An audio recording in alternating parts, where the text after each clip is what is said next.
I think I'll go ahead and nominate this guy for Father of the Year. He is by far one of the funniest and most creative dads out there. He's also a Volkswagen lover, so that doesn't hurt either. His 3-year-old daughter had grown out of her crib and needed a new bed. He came across some free items on Craigslist and used some things he already had in his garage to make her one of the coolest beds I've ever seen. When all was said and done, he ended up spending $100 out of pocket. When you see the end result, you won't believe it. I would pay at least 10 times that for this bed.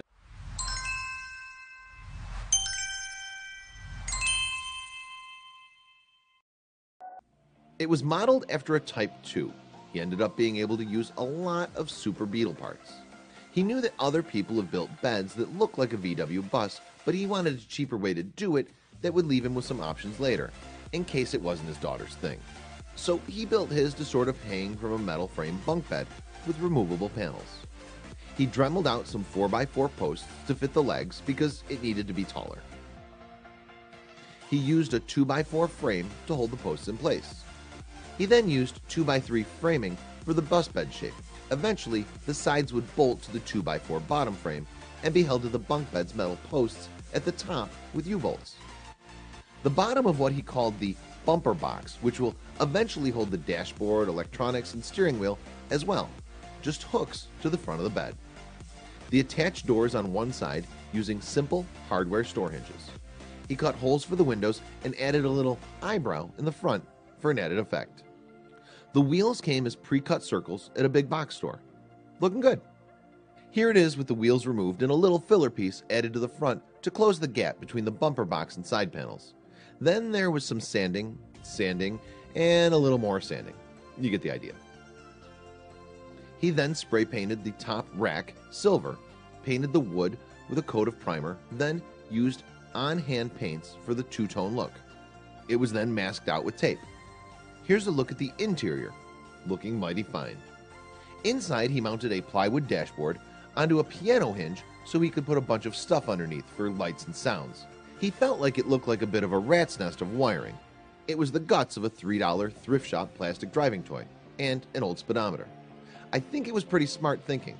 Anyone that works on old VWs will tell you that sometimes you have to get creative. This bunk bed was no different.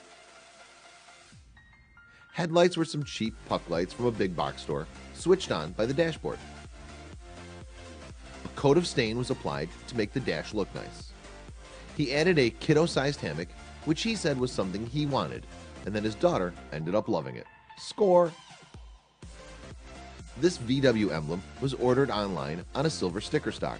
He painted a circle behind it and put it on very carefully. His wife added the ribbon. The buttons make the driving sound effects, as does the horn in the middle of the steering wheel. Little LEDs go off inside the speedometer too. Perfect additions. A couple of side pockets from the Super Beetle pile framed in. Good for books or stuffed animals. They took it outside for the birthday party. All the kids at the party played on it, and it passed the test. A look at the panels when detached. Much simpler than building a whole bunk bed. Inside view. The fabric squares were put on by his wife with spray adhesive. Moved back inside and getting put back together. Perfect fit. He said that she still sleeps in it today, going on 6 years old. I'm going to be honest with you. I want an adult-sized one. I guess an adult version would be along the lines of a Vanagon. I bet all the kids on the block are jealous. I know I am. It's definitely one of a kind, and no one else will ever have the same one. I wonder what they'll do with it when she grows out of it. Do you think they'll sell it or keep it? If you like Volkswagens, take a look at what this guy did to his Volkswagen Beetle. It turns heads everywhere it goes.